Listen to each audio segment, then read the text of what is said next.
अस्सलाम वालेकुम व्यूअर्स, आज मैं आपको बनाना सिखाऊंगी 5 पेपर केक या फिर इसे बर्न अवे केक भी कहा जाता है। और ये बड़ा ट्रेंडिंग केक जा रहा है आजकल टिकटॉक पे भी, और वैसे भी कस्टमर इसके बहुत ज़्यादा ऑर्डर दे रहे हैं। तो इसे आप किस तरह से आसानी से तैयार कर सकते हैं, असली 5 पेपर कैसा होता है, इसकी पहचान क्या है और ये आम पेपर से क्यों मुख्तलिफ होता है, तो ये सारी डिटेल जो है जी आज की वीडियो में मैं आपके साथ शेयर करूँगी। तो चलिए जी हम अपनी वीडियो स्टार्ट करते हैं। तो इस वीडियो की जो अहम बातें हैं वो मैं पहले आपको बता दूं कि हम इसके लिए एक सॉफ्ट और स्पंजी किस्म का ज़बरदस्त केक तैयार करेंगे। पतीले के अंदर 1.5 केक पाउंड की ये रेसिपी थी। बेहतरीन टेस्ट और बेहतरीन टेक्सचर के साथ ये केक बन के तैयार हुआ था। बहुत ही सॉफ्ट और मॉइस्ट केक था ये। और जिन लोगों के केक के ऊपर कलर नहीं ना आता, यहाँ पे मैं आपको एक टिप बताऊँगी। तो ये देखिए पतीले में भी बिल्कुल ओवन जैसा कलर आया है। यहाँ पे आप देख सकते हैं कितना ज़बरदस्त कलर आया था मेरे केक पे। तो चलिए जी टेक्सचर भी आप चेक कर लें। देखिए कितना सॉफ्ट, कितना स्पंजी बन के तैयार हुआ है। तो चलिए जी अपनी रेसिपी स्टार्ट करते हैं। यहाँ पे 1 अदद पतीला मैंने लिया है, उसके अंदर मैंने एक वायर स्टैंड रखा है और इसके चूल्हे पे रख दिया था मीडियम फ्लेम पे गर्म होने के लिए, यानी कि प्री हीट होने के लिए। यहाँ पे मैंने लिया था 1 अदद 5 इंच का केक टिन। इसे अच्छी तरह से ग्रीस कर लेंगे, थोड़ा सा ऑयल डाल के बटर पेपर लगा देंगे और पेपर के ऊपर भी थोड़ा सा ऑयल ब्रश की मदद से लगा देंगे। ना हो बटर पेपर तो आप कोई सा भी पेपर यूज़ कर सकते हैं, दोनों तरफ उसके ऑयल लगाएंगे तो वो भी बटर पेपर का ही काम करेगा। तो यहाँ पे ये दोनों काम आपने पहले से कर लेने हैं। एक तो पतीला आपने रख देना है प्री हीट होने के लिए, अगर ओवन में बना रहे हैं तो उसे प्री हीट होने के लिए रख देना है, और टिन को आपने रेडी कर लेना है। अब एक बॉल के अंदर 2 बड़े साइज़ के अंडे डालेंगे, जिनका जो वज़न है ना वो 60 ग्राम तक होना चाहिए। अगर छोटे अंडे होंगे तो फिर आपका केक थोड़ा छोटा बनेगा, लेकिन अगर बड़े अंडे यूज़ करेंगे तो केक का स्पंज जो है बड़ा बनेगा। यहाँ पे मैंने 2 अदद अंडे एक बॉल में डाल लिए हैं। अंडों को रूम टेम्परेचर पे होना चाहिए। फ्रिज के रखे ठंडे अंडे जो हैं वो आपने इस्तेमाल नहीं करने। अगर फ्रिज के ठंडे हों तो आप उन्हें 2-3 घंटे पहले निकाल के बाहर रख दें ताकि वो नॉर्मल टेम्परेचर पे आ जाएँ। अब इसके अंदर पिसी हुई चीनी, जो कि नॉर्मल मिक्सी के जार में मैंने पीस ली थी, वो मैंने ऐड कर दी है 60 ग्राम। और जिनके पास किचन स्केल नहीं है ना, तो ये देखें इस तरह से आपने चावल खाने वाला जो चम्मच है ना भर के लेने हैं 3 अदद, तो वो भी 60 ग्राम चीनी के बराबर ही होंगे। या मैं आपको दिखाने के लिए दिखा रही हूँ कि इस तरह से भर के आपने 3 चमचे चीनी ऐड करनी है, तो वो इक्वल टू होगी 60 ग्राम्स। वनीला एसेंस डाल दूँगी हाफ़ टी स्पून के बराबर। तो आप लोग मुझसे कमेंट सेक्शन में पूछते हैं कि आप वनीला एसेंस कौन सा यूज़ करती हैं। तो देखें मैं तो बेकिंग का काम करती हूँ, इसलिए मैंने तो बड़ी बोतल ये वाली यूज़ करती हूँ। ये देख सकते हैं आप, ये अनारकली से मिलती है। लेकिन अगर आप घर में केक बना रहे हैं, छोटे पैमाने पे काम कर रहे हैं, तो आप छोटी बोतल जो 150-200 रुपये की आती है ना वनीला एसेंस की, किसी भी डिपार्टमेंटल स्टोर से किसी भी अच्छे फ्लेवर की वो ख़रीद के यूज़ करें। इतनी बड़ी बोतल जो है ना वो आपकी फिर ज़ाया हो जाएगी, क्योंकि ज़ाहिर बात है एक्सपायर हो जाएगी जब आप कम यूज़ करेंगे। तो क्योंकि मैं तो कमर्शियल लेवल पे यूज़ कर रही हूँ, इसलिए मेरी तो ये तकरीबन 3 से 4 महीने में ही ख़त्म हो जाती है। यहाँ पे देखिए अंडों को मैंने बीट करना स्टार्ट कर दिया है। 2 मिनट तक हम इनको लो स्पीड पे बीट करेंगे, उसके बाद आपने इसको फुल स्पीड पे बीट करते जाना है, यहाँ तक कि इनका कलर बिल्कुल वाइट सा हो जाए, ये फ्लफ़ी हो जाएं। और यहाँ पे देखिए इनको इतना फ्लफ़ी हो जाना चाहिए कि बीटर से उठा के मैं इस तरह से ये देखें गोल गोल डिज़ाइन बना रही हूँ ना, तो ये सरफेस पे स्टे कर रहा है। तो बस इसे सरफेस पे स्टे करना चाहिए, इतना आपने अंडों को बीट करना है। तो ये हमारे प्रॉपर जो अंडे हैं ना वो बीट होने की निशानी है कि ये सरफेस पे स्टे करने लग जाता है बैटर जो है।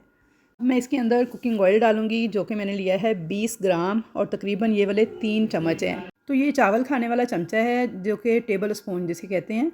3 टेबल स्पून जो है वो 20 ग्राम ऑयल के इक्वल होता है। तो आपने अगर आपके पास किचन स्केल नहीं है तो फिर आप ये स्पून यूज़ कर लें, अदरवाइज़ एक किचन स्केल जो है ना वो ज़रूर ख़रीद लें अगर आप चाहते हैं ना कि आपकी बेकिंग बिल्कुल परफेक्ट हो। तो उसके लिए फिर आपको ना मेजरमेंट्स का ख़ास ख्याल रखना पड़ता है।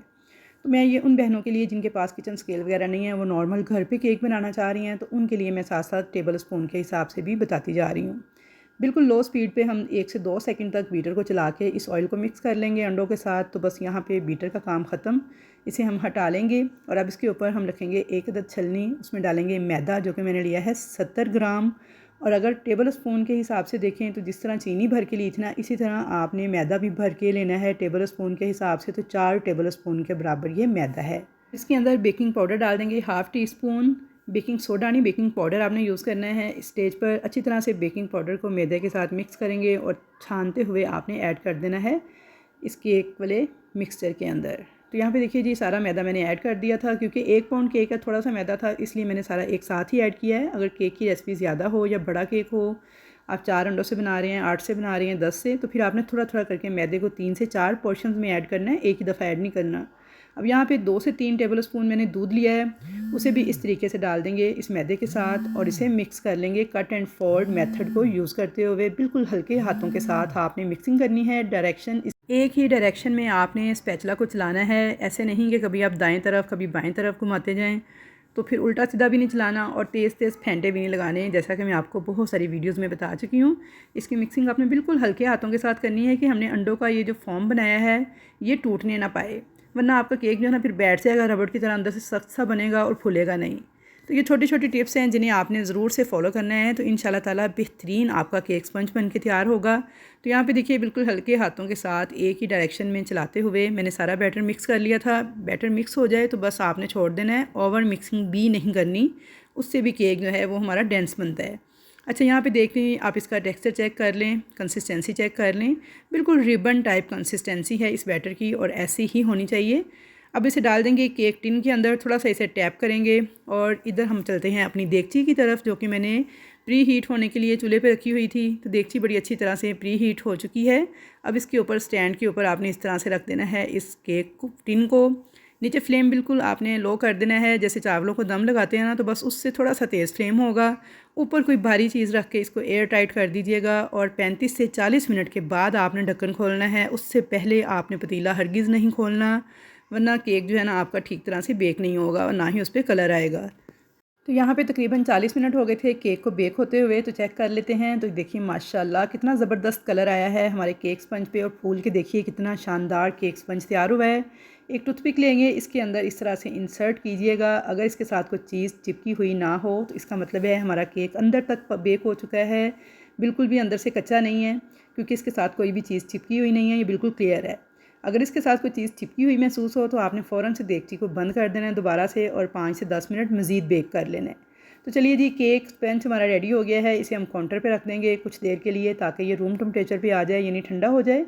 आपने गरम गरम केक को डीमोल्ड नहीं करना, वरना टूट जाएगा सारा केक स्पंज आपका। इसे ठंडा होने देना है। ठंडा होने के बाद आपने एक छुरी लेनी है, चारों तरफ इस तरह से घुमा देनी है ताकि केक के जो किनारे हैं वो थोड़े लूज़ हो जाएँ।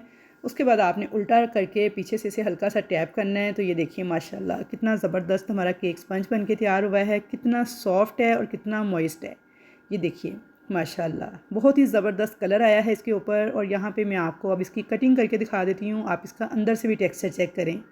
तो ये देखिए जी माशाल्लाह इतने ज़बरदस्त सॉफ्ट स्पंची केक लुक आई है। आप देख सकते हैं कितना ज़बरदस्त है। 3 लेयर्स में मैं केक को काट लूँगी और यहाँ पे ना आप केक का अंदर वाला टेक्सचर चेक करें कितना ज़बरदस्त है। तो जब इस तरह का सॉफ्ट स्पंज आपका तैयार होगा ना, तो केक भी बहुत मज़े का बन के तैयार होगा। अब हम इसके लिए शुगर सिरप तैयार कर लेंगे। तो यहाँ पे मैं तैयार कर रही थी, तो मैंने सोचा आपको दिखा दूँ, क्योंकि पिछली वीडियो में आप सब ने पूछा था कि शुगर सिरप का कलर रेड क्यों है। तो यहाँ पे देखिए मैंने स्ट्रॉबेरी टॉपिंग सॉस ली है, आधा कप पानी मैंने लिया है, उसके अंदर मैंने डाल दी है ये स्ट्रॉबेरी सॉस तकरीबन 2 टेबल स्पून, और 2 टीस्पून के बराबर मैंने चीनी डाल दी थी। अच्छी तरह से मिक्स कर लूँगी। तो यहाँ पे स्ट्रॉबेरी फ्लेवर का ना बहुत ज़बरदस्त किस्म का हमारा शुगर सिरप तैयार हो जाएगा। इससे हम केक को जब सोक करेंगे ना, तो बहुत ज़बरदस्त किस्म का स्ट्रॉबेरी फ्लेवर आएगा हमारे केक स्पंज के अंदर। तो चलिए जी अब जल्दी से केक की फ्रॉस्टिंग कर लेते हैं। तो यहाँ पे मैंने क्रीम को व्हिप कर लिया था, एक केक बोर्ड लिया है 8 इंच का, उसके ऊपर थोड़ी सी क्रीम मैंने इस तरह से लगा दी है। अब इसके ऊपर हम केक की एक लेयर को रखेंगे, थोड़ा सा इसे सेट कर देंगे प्रेस करके, और शुगर सिरप जो कि हमने तैयार किया है ना, इसके साथ इस केक को सोक करेंगे। बहुत ज़्यादा भी केक को सोक नहीं करना और बहुत थोड़ा भी नहीं, बस थोड़ा थोड़ा इस तरह से डालते हुए आपने स्पून की मदद से या फिर ब्रश की मदद से या बोतल की मदद से, जैसे भी आपको आसानी हो, आप केक को सोक कर लें। मैं वैसे स्पून की मदद से ही करती हूँ। यहाँ पे देखिए केक को मैंने सोक कर लिया था, उसके ऊपर क्रीम की एक लेयर इस तरीके से लगाएंगे और ऊपर थोड़ा सा स्ट्रॉबेरी सॉस यही वाला डाल देंगे जो कि मैंने सिरप में ऐड किया था। थोड़ा सा लेवल करेंगे इसे, केक की दूसरी लेयर रखेंगे, सेम इसी तरीके से इसे भी फ्रॉस्ट करेंगे। और यहाँ पे मैंने केक को क्रम कोट कर लिया है, क्योंकि हर केक को ना क्रम कोट करना बहुत ज़रूरी है। इससे सारे क्रम्स वगैरह इसके कवर हो जाएंगे। और उसके बाद आपने केक को फ्रिज में रख देना है ताकि अच्छी तरह से ठंडा हो जाए। तो कोशिश करें रात भर के लिए आप क्रम कोट करके केक को फ्रिज में रख दें, तो फिर इस पर फाइनल कोट जो है ना बहुत ज़बरदस्त नीट आएगा। तो यहाँ पे देख लें जी, मैंने केक को अब निकाल लिया है। इसके ऊपर अब मैं फ़ाइनल कोट कर रही हूँ, जो कि मैंने लाइट पिंक कलर की कलर ऐड किया था क्रीम के अंदर। और यहाँ पे देखिए जी ये फ़ाइनल कोट मैंने कर लिया था। तो बस अब देखते जाएं। मेरे हाथों की तरफ कि मैं किस तरह से केक को नीट कर रही हूँ। अच्छा, पिछली वीडियो में ना मैंने ये वाला स्टेप ज़रा तेज़ी से गुजार दिया था, तो फिर मुझे बहुत ज़्यादा कमेंट सेक्शन में कहा गया जी आप आहिस्ता आहिस्ता केक की फ्रोस्टिंग करके दिखाया करें ताकि समझ में आए कि आपने किस तरह से केक को नीट किया है। तो देखिए केक को मैं नीट कर रही हूँ, आप देखते जाएँ, लेकिन इसके लिए आपको प्रैक्टिस की ज़रूरत है।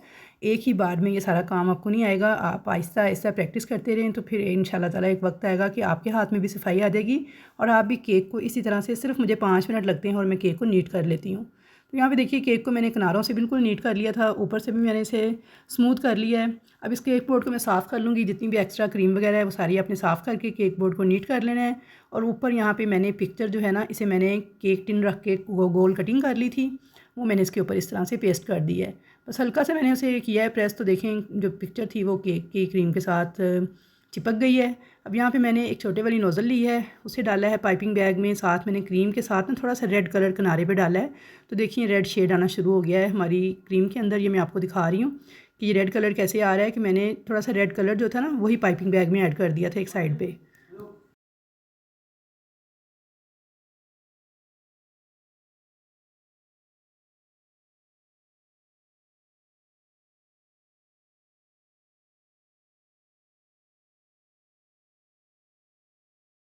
तो ये विप गॉयर ब्रांड का रेड कलर है, जो कि बहुत ज़बरदस्त क्रीम के अंदर आता है। मैंने रेड कलर अभी तक जितने भी ट्राई किए हैं ना, उनमें सबसे बेस्ट रिज़ल्ट जो है ये विप गॉयर का रेड कलर है, इसी का आता है। अच्छा, यहाँ पे आप देखते जाएँ, बस मैं नोज़ल के साथ नोज़ल वर्क कर रही हूँ क्योंकि विंटेज केक के अंदर ज़्यादा नोज़ल वर्क ही होता है। तो बस आप अब मेरी नज़रें मेरे हाथों पे रखें और देखते जाएँ कि किस तरह से मैंने नोज़ल वर्क के साथ अपने केक को सजा लिया है। तो जो डिज़ाइन था मैं उसको फ़ॉलो कर रही थी। तो यहाँ पे देख सकते हैं आप, ये मेरे पास 1 पाउंड केक का ऑर्डर था, लेकिन तैयार होने के बाद इसका वज़न 1.5 पाउंड था। तो ये जो कस्टमर है ये मेरे नेबर से ही थी और काफ़ी अरसे से ये मेरे से कॉन्टेक्ट में थी कि जी मुझे अपनी बेटी की सालगिरह पे केक बनवाना है। तो आज उन्होंने मुझे बिलाखिर ऑर्डर कर ही दिया, बड़ा दिल निकाल के, क्योंकि उनके ख़्याल में तो ये केक जो है ना बस 300-400 रुपये पाउंड होना चाहिए। उन्हें 1200 रुपये पाउंड केक बहुत महंगा लग रहा था। तो खैर जी, मैंने उनको बहुत डिस्काउंट करके ये केक तैयार करके दिया है। अच्छा, यहाँ पे जी एक टेक्निकल पॉइंट है, इसे आपने समझना है कि देखिए मैंने बॉर्डर बनाया था, इस बॉर्डर को मैं अब डबल कर रही हूँ। डबल करने का क्या मकसद है, क्योंकि हमने इसके ऊपर लगाना है फायर पेपर, तो इसलिए इसका बॉर्डर थोड़ा सा आपने ऊंचा बनाना है। क्रीम के साथ जब डबल बॉर्डर करेंगे ना, तो फिर पेपर जो है ना पिक्चर को टच नहीं करेगा और ईज़िली बर्न हो जाएगा। यहाँ पे जो बर्न पेपर था उसको मैंने देखें ट्रेस कर लिया है केक टिन की मदद से, और इसके ऊपर जो राइटिंग मुझे कहा था कस्टमर ने वो मैंने कर दी है। तो व्यूअर्स, यहाँ पे आपने इस बात का ख्याल करना है कि आपने आम पेपर इस्तेमाल नहीं करना, आम कागज़ बटर पेपर वगैरह यूज़ नहीं करना है बन पेपर के तौर पे। इस पेपर की खसूसियत ये होती है कि इसकी राख बन के केक के ऊपर नहीं गिरती, बल्कि ये इकट्ठा होता चला जाता है किनारे की तरफ। जबकि आम पेपर जब आप जलाएंगे ना, एक तो उसकी स्मेल भी आएगी और दूसरा वो राख बन के केक के ऊपर गिरना स्टार्ट हो जाएगा।